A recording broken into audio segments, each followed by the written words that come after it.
Hello everyone and welcome to WintellectNOW. Data access is critical to any application. It doesn't really matter what the application is for, whether it's just a command line utility or a full-blown desktop application with multiple features. It almost always requires some kind of data input or data source for that application to run well. But data doesn't come in a single format.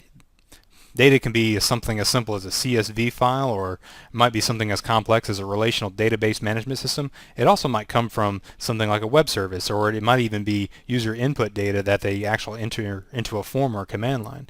Regardless of how the data is obtained, the data is going to come into an application through multiple channels and in multiple ways.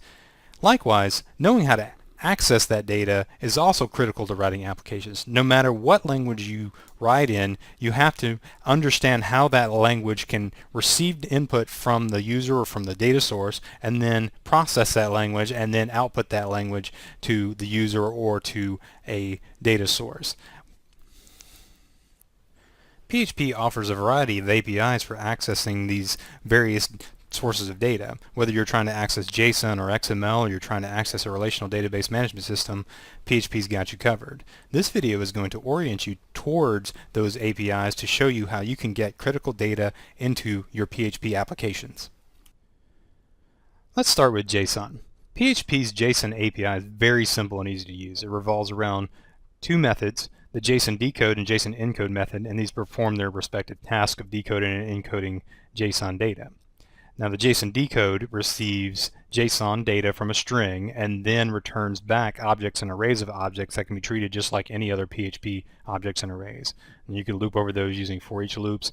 And what it's doing behind the scenes is it's actually taking advantage of the dynamic nature of PHP and just creating bare naked objects and then arbitrarily adding properties to those objects as it parses the JSON string that comes in.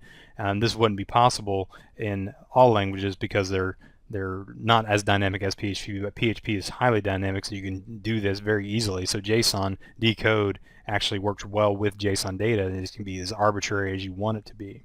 JSON encode is very similar in that respect. It simply returns the JSON string that corresponds to the object that you pass in. You can pass an array of objects or just a single object, and JSON encode is going to generate the JSON syntax, and it's smart enough to figure out whether you're using strings or numbers or dates, and it's going to serialize those appropriately using the JSON encode method. So it's very simple and easy to use, and I think you'll see that as you see the demo later on. PHP and JSON is incredibly easy to work with. But XML is a little bit more complex, and it really doesn't have anything to do with PHP per se as much as it does with the complexity of XML. XML is slightly more complicated than JSON.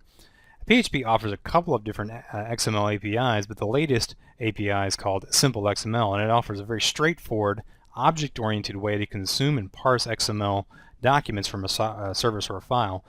And the older XML APIs are a little bit more cryptic and a little bit more procedurally oriented, so they're a little bit more confusing, but Simple XML is incredibly straightforward, and I think you'll see that as we walk through the next few slides and how easy it is to work with XML using Simple XML.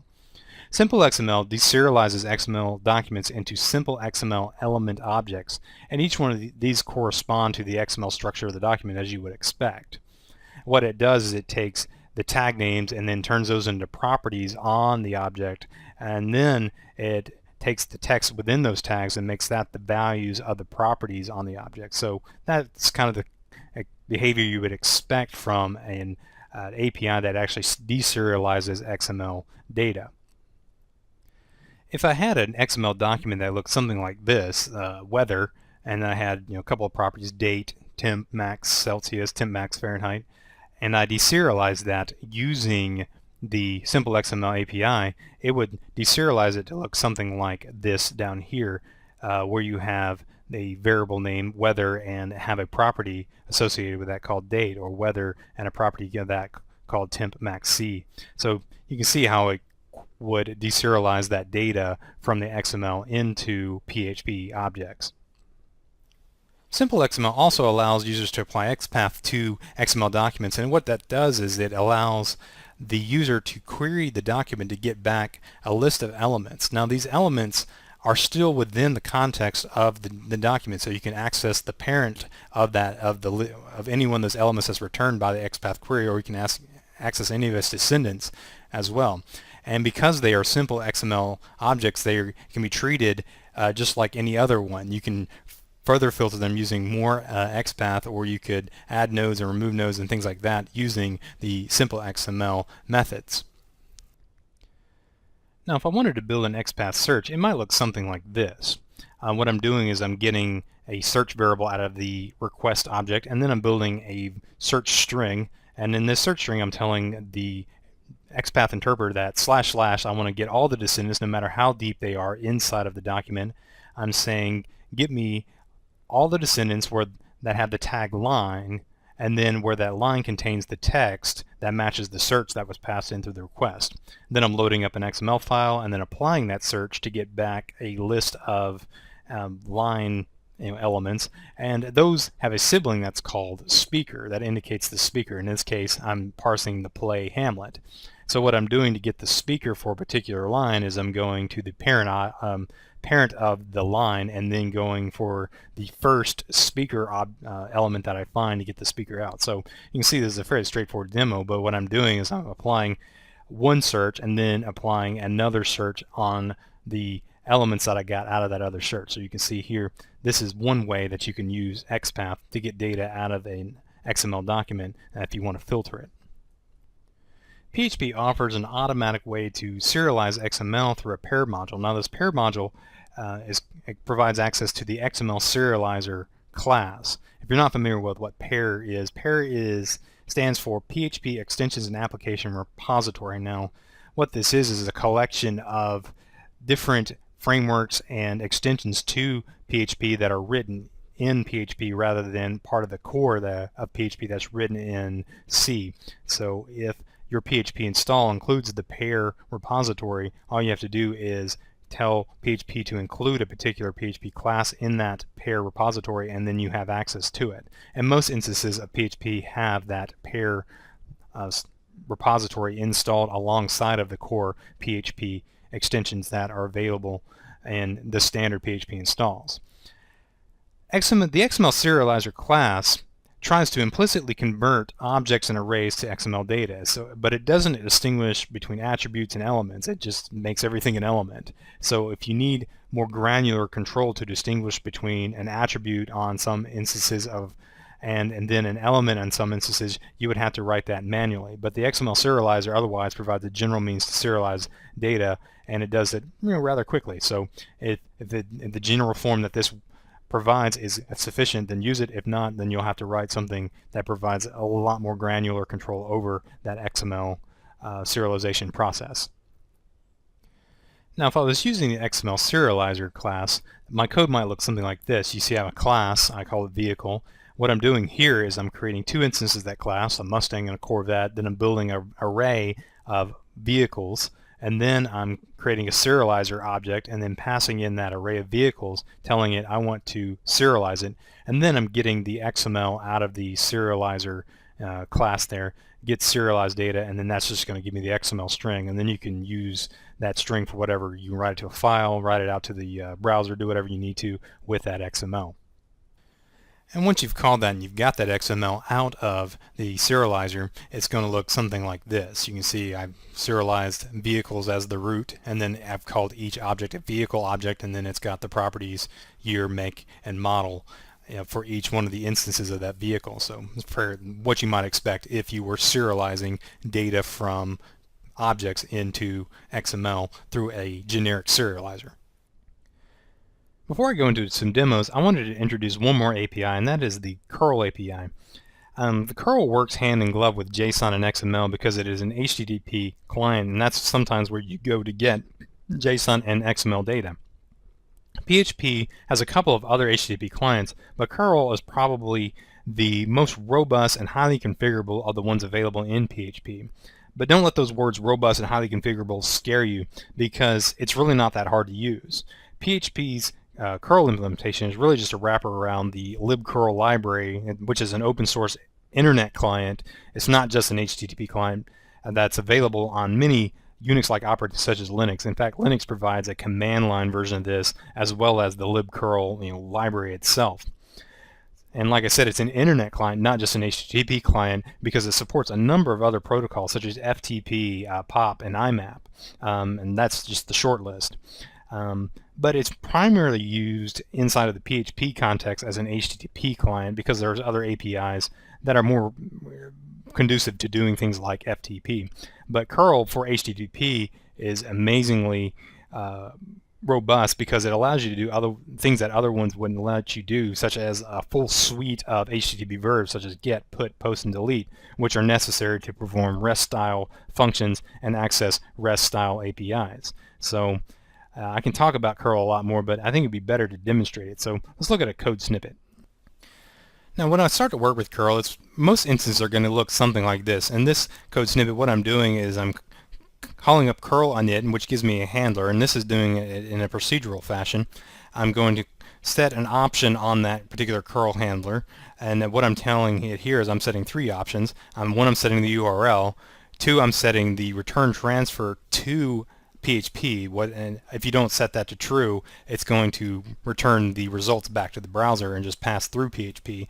And then thirdly, what I'm telling curl here is I don't want to include the headers in the output.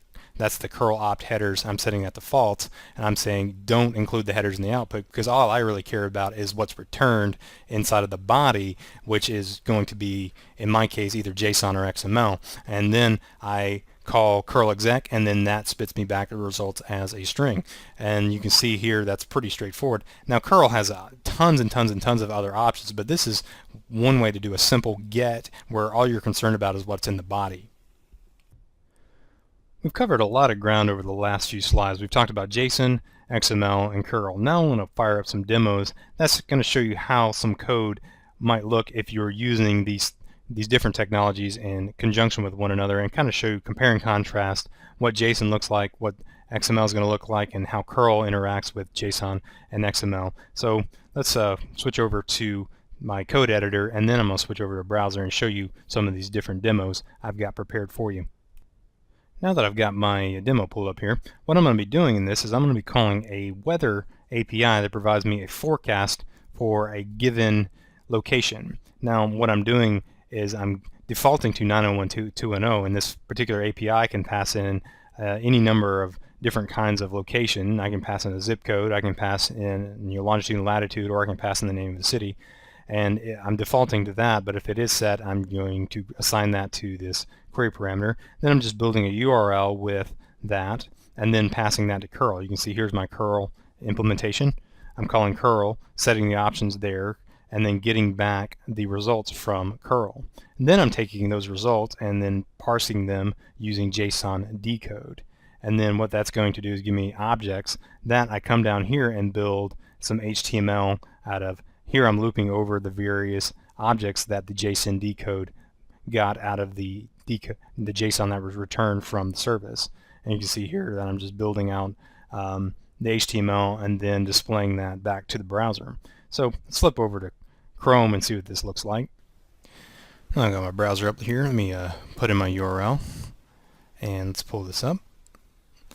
And it looks like the weather in Beverly Hills is going to be warm and sunny. Let's see what it's going to look like in Redmond, Washington. I only think there's one Redmond. It's going to be nice and cool and also sunny.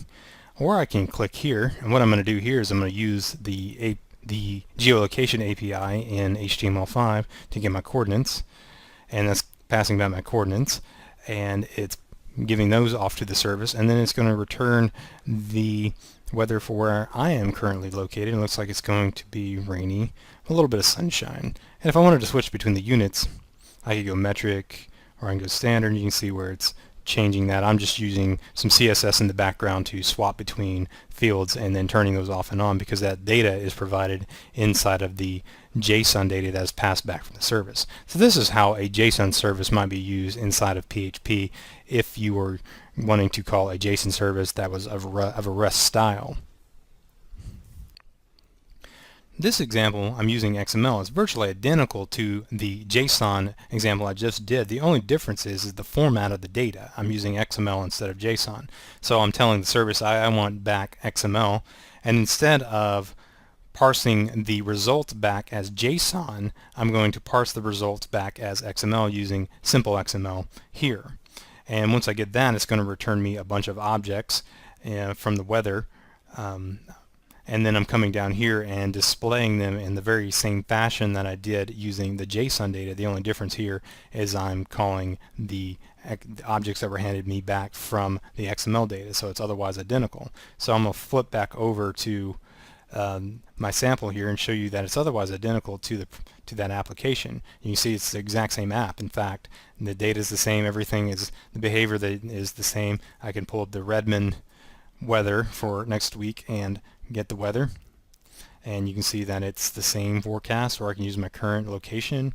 It gives me back the same data as well, and otherwise the app behaves identically. The only difference is how I'm getting the data. One, I'm getting XML, one I'm getting JSON, and how I'm deserializing that data of whichever API I'm calling to deserialize that data. So two different ways of getting very much the same behavior using PHP.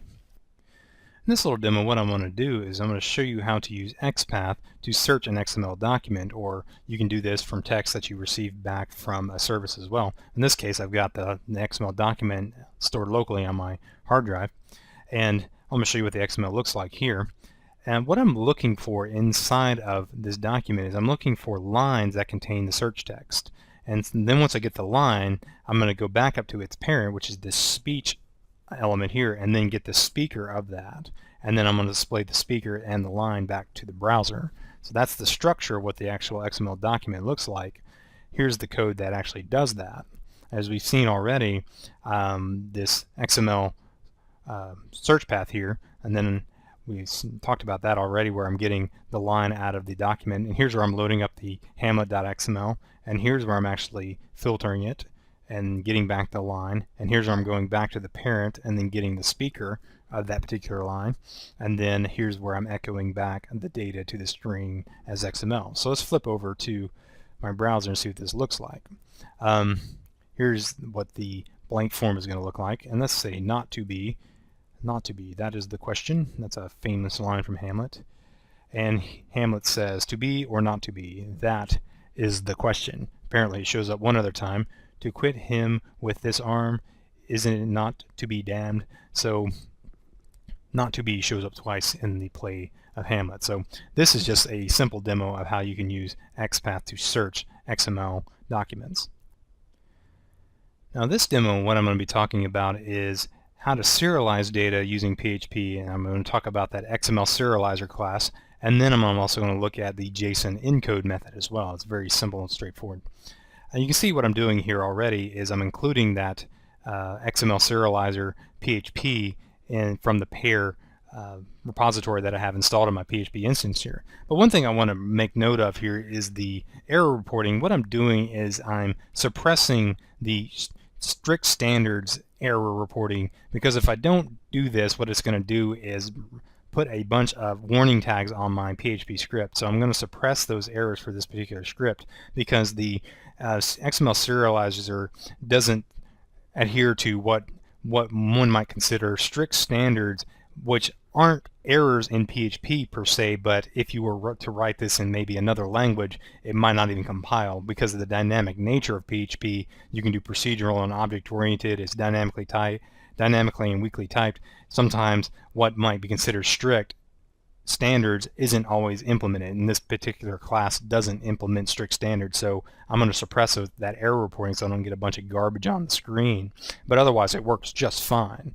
So I just want to make note of that in case you were wondering what that line was for. And you can see here I've got a simple class, my vehicle class, and then it's got three properties: year, make, and model. And down here I'm creating two instances of that class. Using the constructor, I'm creating a 2013 Ford Mustang and a 2003 Chevy Corvette. Then I'm building an array of those various vehicles, and then I'm calling JSON encode with that, and I'm giving it the parameter JSON pretty print. That way it will actually look pretty whenever I spit it back to the screen. Not necessary, it just makes it a little bit more readable if you're going to write it back to the screen. And then I'm going to serialize the XML. Now this is a little bit more involved. You can see here that I'm setting up a options array, and I'm telling it that I want the root name to be vehicle and the default tag for the object to be vehicle, root name to be vehicles plural, and the default tag name to be vehicle. And then I'm calling up that XML serializer constructor with those options, and then I am calling the serialize function to get back the serialized data, and then if it does serialize successfully, I'm going to get that data using this method here. And then here I'm just simply displaying this back to the screen. So let me flip over to the browser and pull this up. I call that serializedData.php, and there it is.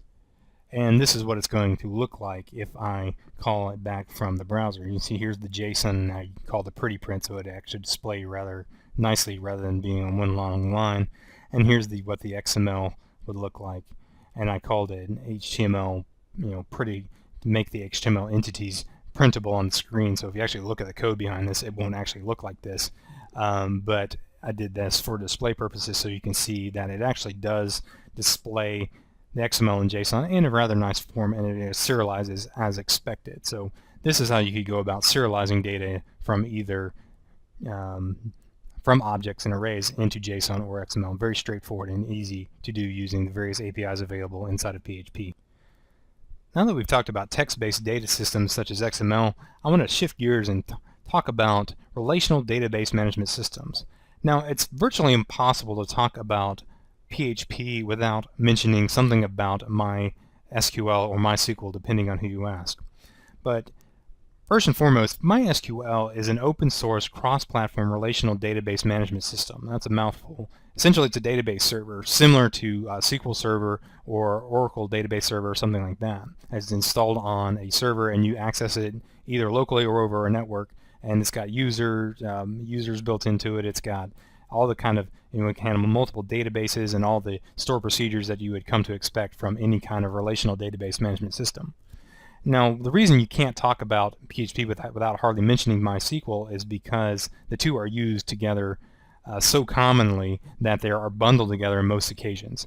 Many popular applications like MediaWiki, which is the engine behind Wikipedia, WordPress, Drupal, Joomla, and a number of other applications out there use MySQL along with PHP. And also many large-scale websites use MySQL and PHP as well, such as Facebook, Twitter, Flickr, and YouTube. All these websites use MySQL as the database backend and use PHP as the driving language behind them. So you can see how these two work together. PHP provides a number of specialized APIs for MySQL for that reason, and we're going to look at the most common one, which is MySQL or MySQL in the MySQL API that's been improved inside of PHP to offer object-oriented access to MySQL and MySQL queries.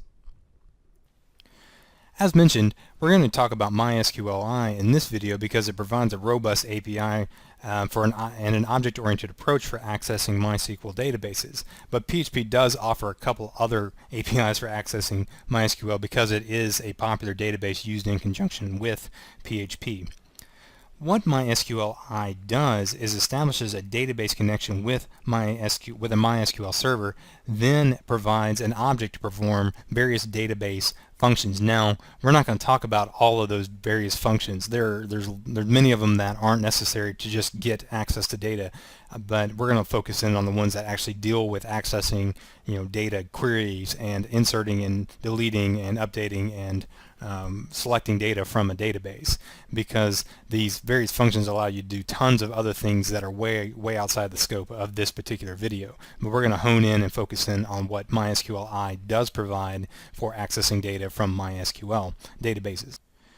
The MySQLi object, after it's established a database connection, provides a few ways to perform queries. The first one is a simple, straightforward way to do it, and that's just to call the query method. Now, this might be safe if you're just passing in a hard-coded select statement, but if you're going to parameterize that in any way, shape, form, or fashion, this is probably not a good idea because it opens up your PHP to things like SQL injection or other security problems like that.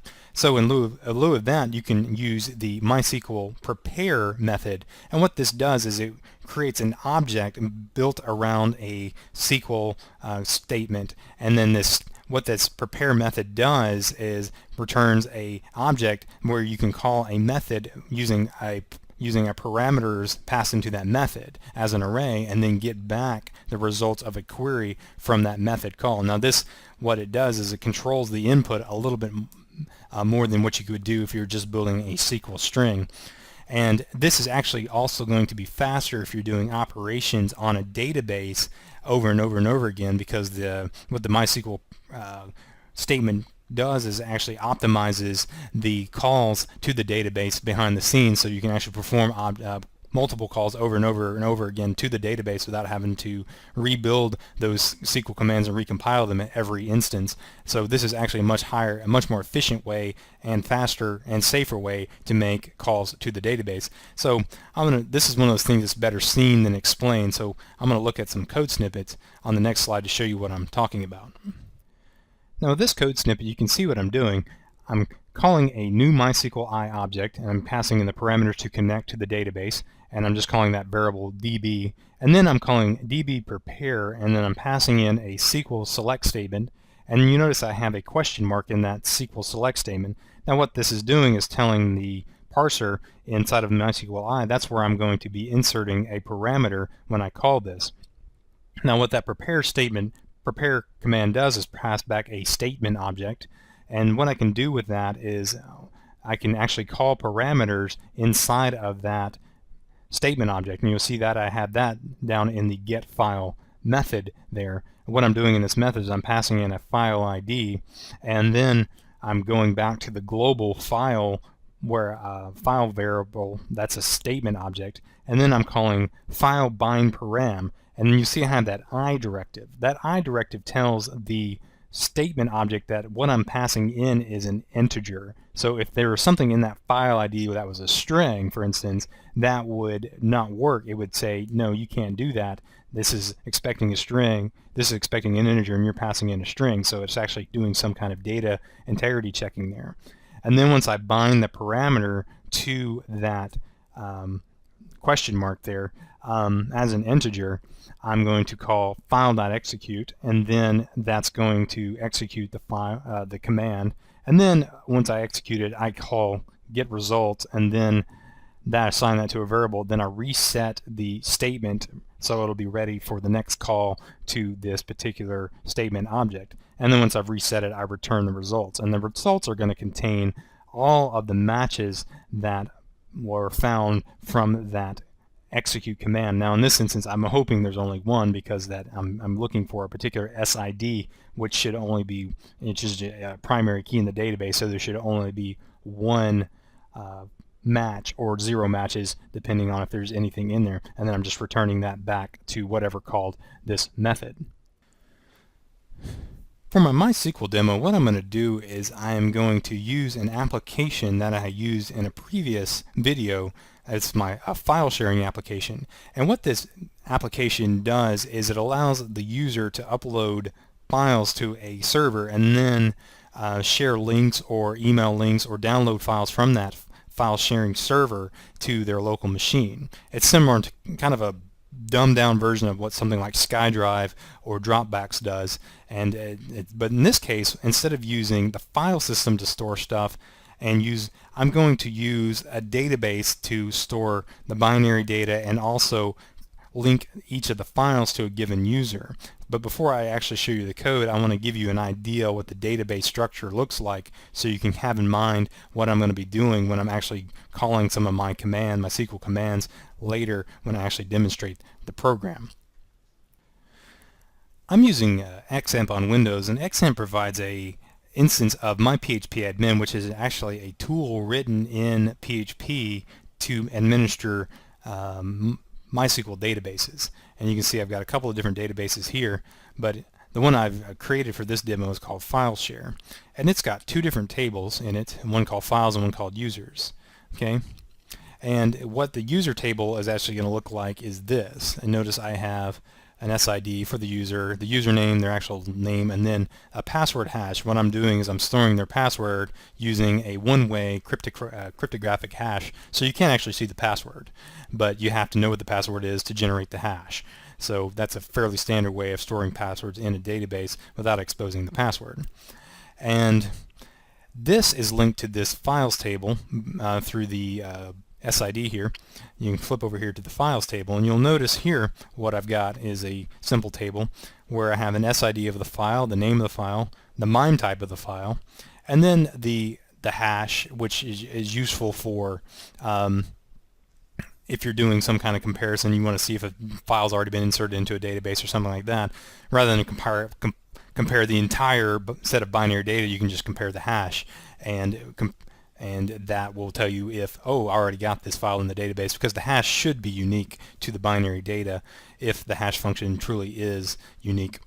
And then here's the actual binary data that I'm storing. And then last but not least, who's the owner of the object? I only have one object in this database, one user at this point, which is me. And so everything on that is going to be set to 1.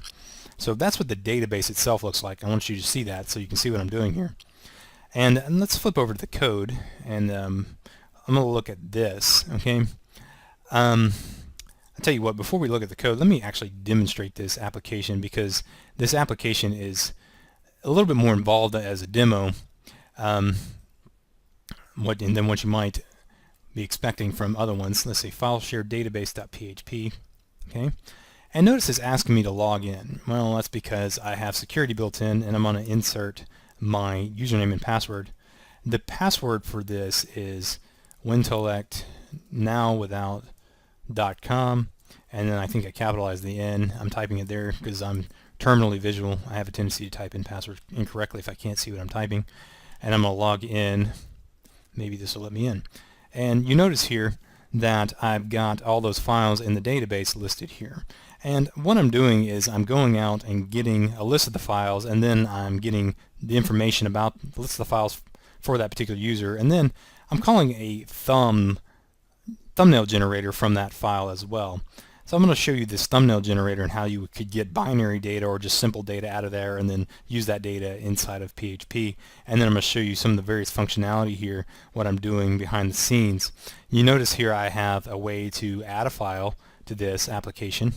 And so I can come over here to my computer, and I can select files off of my computer and upload them to the server.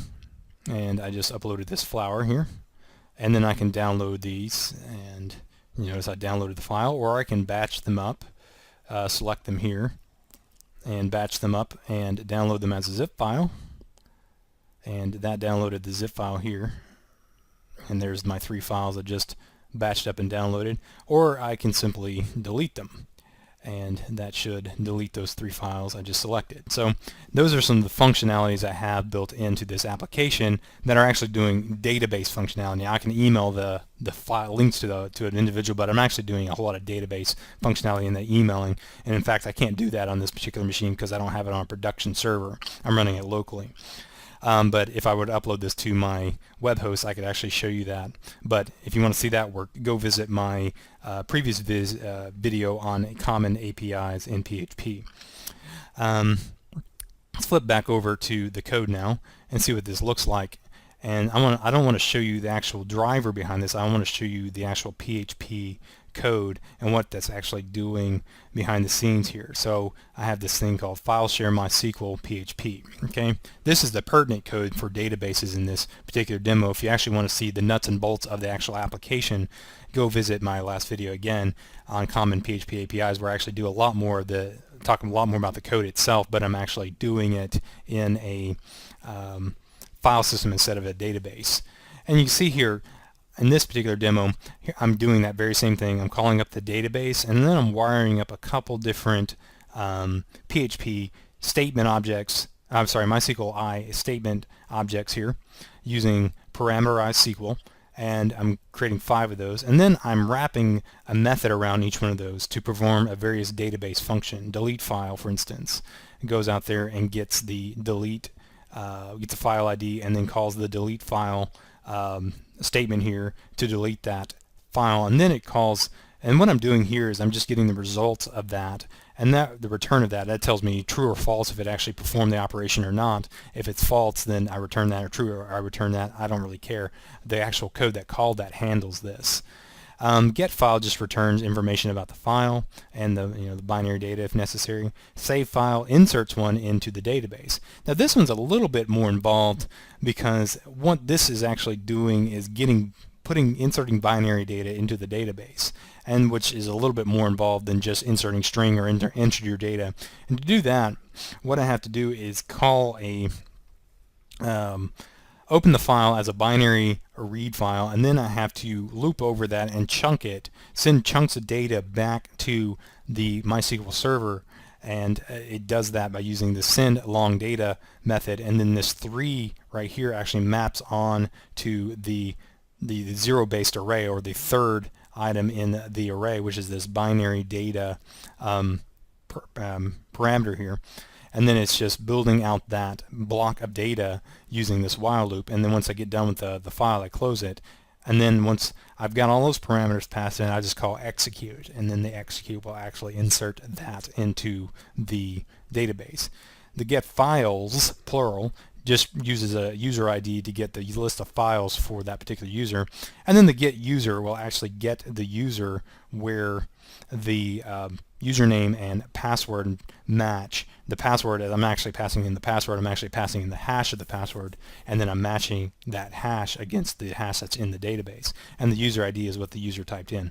So these are the relevant functions to the various functions that we saw as I demoed the app just a second ago. So you can see that I'm doing various things that would otherwise be simple to do inside of a database, but this demonstrates how to do it in MySQL as we've seen throughout this demonstration. Now that we've talked about MySQL, I want to switch gears and talk a little bit about a generalized API that's available inside of PHP for accessing data, and it's called PHP Data Objects, or PDO for short. Now, PHP Data Objects provides a general API for accessing data, but in and of itself does not extract SQL statements. So what PDO is just a general set of objects that once you implement the PDO driver in PHP, it'll return generic objects that can be accessed in a unified manner inside of your code. You can even use PDO to access MySQL as well as other databases, but the MySQL implementation of PDO is somewhat more limited than what you could do with MySQLi. So I introduced MySQLi separately, but if you don't need all the extra benefits of using MySQLi, you can actually use PDO. The reality is that PDO and MySQLi are very similar, so you'll see that the concepts are very similar when I walk through the demos on PDO. Now, PDO, like I said, does not abstract the SQL itself, so you'll actually have to build out the SQL commands that are particular to the database instance that you're actually trying to implement. So it does not provide a delete object that abstracts delete statements, for instance. It provides a more general interface than that. So you would actually have to build out SQL delete statements for MS SQL or Oracle. That would be different, but the result at the end should be the same if you want to provide support for multiple databases for your application. PDO offers access to many popular databases such as MS SQL, for instance, Oracle, IBM's database, SQLite, which is a lightweight desktop database system, or that's also very popular on mobile devices as well. PostgreSQL, which is a open source database similar to MySQL, and then access through ODBC on Windows, Linux, and the Macintosh operating system as well. If you want to use any one of these, you have to make sure it's enabled inside of the PHP INI file. I talk more about the PHP INI in my intro video to PHP, so I would refer you to that, but that's going to be located inside of the root folder of your PHP install, and you can go in and enable the extension inside of that PHP INI file. Microsoft SQL, though, doesn't come pre-bundled with PHP. You have to download the PHP PDO driver for MS SQL. Now, this only actually works on Windows. That driver is not a generic driver for Linux or for Macintosh. To access MS SQL on Linux or Macintosh, you actually have to use the ODBC interface. But it's going to take a performance hit because you have to pass it through yet another database API. So it's a little bit slower if your PHP is actually running on Linux or Macintosh accessing a SQL Server database. But otherwise, the SQL should be the same, because SQL from MS SQL is always going to be the same regardless of how you're accessing it, whether you're accessing it from PHP or C# or Java. The SQL commands and the functions and all that are going to be the same. So the only thing that's going to be different is the actual PDO driver that you use if you're actually using MS SQL on Linux or Mac. But Windows provides a native one that is a lot faster than what you would expect from something like ODBC. PDO is very similar to MySQLi in many ways. Simple queries can be performed using the query method, as we saw in the MySQLi, and PDO provides a prepare method as well to create PDO statement objects as well.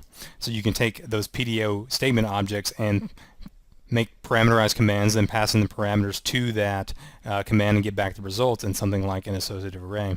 So I'm going to look at a code snippet and show you how similar it is, but it's not so much that it's the same code, it's just similar code. So you might have a few differences, but the paradigms are the same between PDO and MySQLi. In this code snippet, you can see that I'm doing quite a bit here. First thing I'm doing is I'm creating a PDO object, and I'm calling something that's a pseudo connection string there to a SQL Server database, and then I'm getting back a DB object, and then I'm calling a prepare statement on that DBO object to get back a PDO statement object. And you notice up to this point everything looks pretty much the same as it did inside of my SQLi. And now inside of my function there, I'm calling the file statement, and then I'm giving it a parameterized list there, and so essentially an array of variables, and that's what I want to actually pass into that statement that PDO statement that in this case is going to execute the select statement there and give me back the file that associates with that file ID. And in this case what I'm doing is I'm calling fetch all, and what fetch all does is it goes out and gets the results and returns them as an array of associative arrays. So it's almost like a data set where you have a list of records, and you can iterate over each one of a list of rows where you can iterate over those rows, and then the associative array is a set of key value pairs. The key corresponds to the column name, and then the value corresponds to the value inside of the cell. So you can see what I'm doing down in the code below there is once I've got my result back set, I'm going to the first record inside of that result, and that's what I'm calling that index 0, and then I'm getting out the binary data from that result. Now, because one of the idiosyncrasies of the SQL Server PDO driver is it returns the binary data as a hex string, so I have to convert that hex string to actual binary data here to actually get the binary data out. And you can see that I'm getting out the MIME type, the name, and then getting the length of that binary data and passing that back. And this is part of the download procedure that is part of that file sharing app.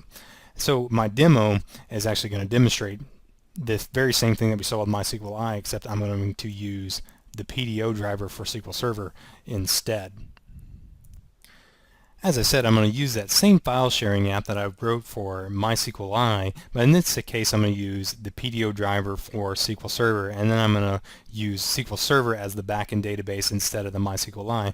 Now, because MySQLi and PDO are not one-to-one, they're similar, but they're not one-to-one, I had to change some of the code in the PDO version to make it work. And you'll see that as I walk through some of this code. It's not exactly the same code, but the application and otherwise performs just as well as it would with MySQLi as it does on SQL Server. And in some instances it actually performs better using the PDO and SQL Server database than it does using the MySQL database. That's because the SQL Server database seems to be a little bit more optimized for binary data than MySQL does. Now I got my database pulled up here. I wanted to show you that the structure of my SQL Server instance of this database is identical to the one I had in MySQLi. Here's my user table. I have an SID, user ID, name, and password hash. Here's the file table, and let me run it. Same structure here, SID, name, MIME type, hash, binary data, and then lastly the owner of the file. Now I'm running this particular instance of SQL Server on a virtual machine that I use for development that's separate from my I'm sorry, my XAMPP server. So I'm going to be accessing this particular instance of SQL Server over a network, and then pulling that data back over to my PHP server, so you can kind of get a feel for what the performance might be on an actual network and when you're not running on the same local machine. Now I'll switch back over to Chrome. Let me pull up that demo. Here's my PHP demo. And you can see that I have those 3 files here. And in this case, I have 3 files. In this case, I have a Word document and then 2 image files that are being pulled over from that SQL Server interface. And it's got the same functionality that I had in my other demo. And upload a file to it. I can create files. I can delete files. I can download files as zip files, bundle them together as zip files.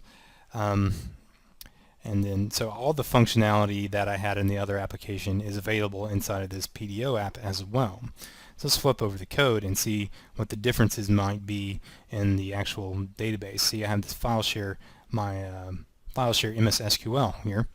In this case, I'm actually performing and connecting my database. There's my database parameters for my test database that I was connecting to. There's a real secure SA with a password. I'm creating a PDO object here, and then I'm preparing those same files, the same statements that I did before, and then I'm going through and building the commands that I did before, using the same kinds of paradigms that I did for the MySQLi instance. And here I have the delete file where I'm just executing for the file ID. I'm doing the same thing for get file and calling the fetch all to get the data back from this. I wanted to show you something here in the save, because the save is actually working with the binary data, and in this case it's a little bit more involved because I have to work with the binary data as well. And you can see here I'm reading in the binary data into a binary object, but up inside of the command I had to do something that was a little bit more kind of an idiosyncrasy for SQL Server, and that's to convert the hex data into actual binary data. It was expecting me to do that because I couldn't just pass in raw binary data into the SQL statement. I had to pass it as hex and then convert it into var binary max in order to store the binary data in the database.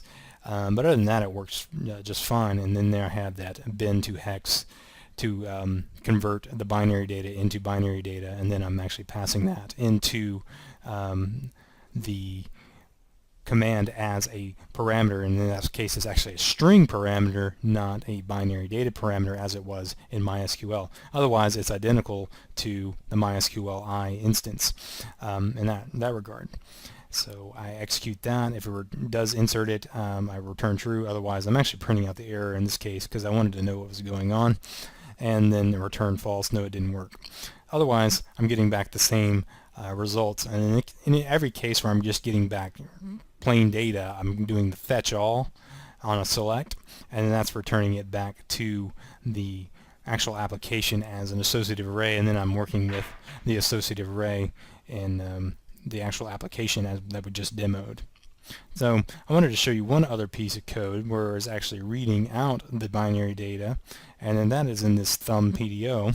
Now in this case what I'm doing here is I'm actually calling get file and getting that file based on the file ID that was passed into this, and in this case I'm calling the hex to bin instance where I'm getting that hex string out of the results and then creating from that an image file, and then I'm doing everything that you could do otherwise with an image file but the data didn't come from any kind of bitmap, or it didn't come from a file like a JPEG. It actually came out of the database. In this case I'm just converting it from that hex binary data into binary data and loading it as a file, and I would expect it to behave otherwise, and that's actually what's generating those thumbnail files. I'm doing very similar instance on when I'm actually downloading the data as a zip file or downloading the file just as a single file without bundling them together as a zip file. So you can see here that working with data, you kind of have to figure out the idiosyncrasies of a particular database in order to get things to work correctly inside of your application. So that can be a little bit more cumbersome.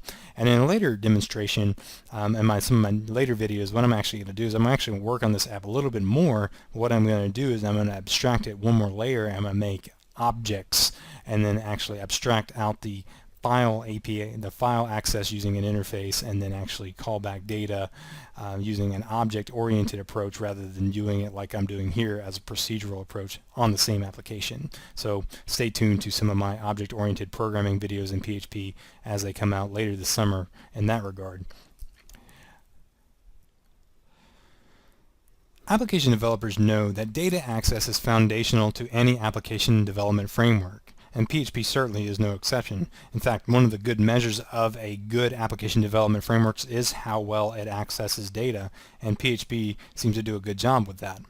PHP offers a number of APIs for accessing data in all sorts of formats, including popular web-based formats as we've seen with JSON and XML. We've actually loaded those down from web services, and we've loaded them off of the local hard drive.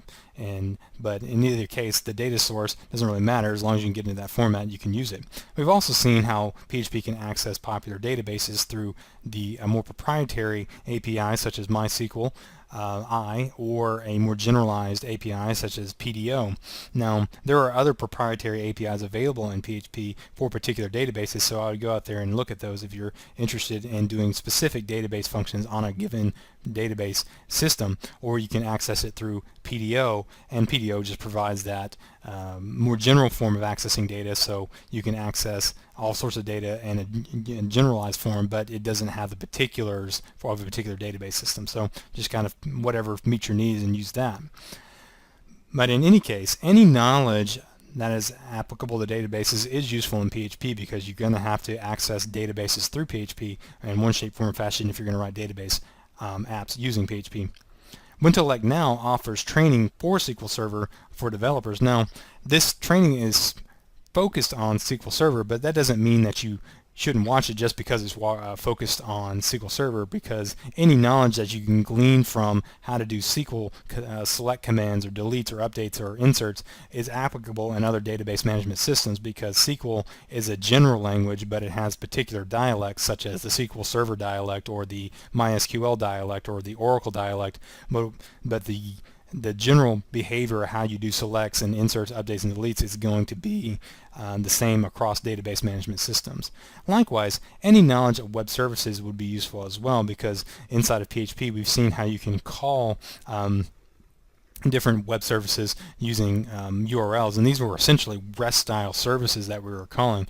I didn't do anything with SOAP or XML RPC, and I'm going to be coming out with a video later this summer that's going to address that, because those are more intense on how you deal with XML, and it's going to get more down in the nitty-gritty of actually XML formatting, and SOAP and XML RPC actually deal with that a lot more in detail.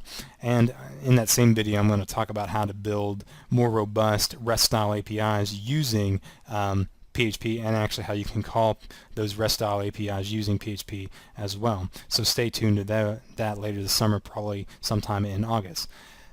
Having said all that, I hope this video has been helpful and that you'll be able to write more and better applications in PHP with rich data access using the knowledge that you have learned from this video and from future videos concerning data access in PHP.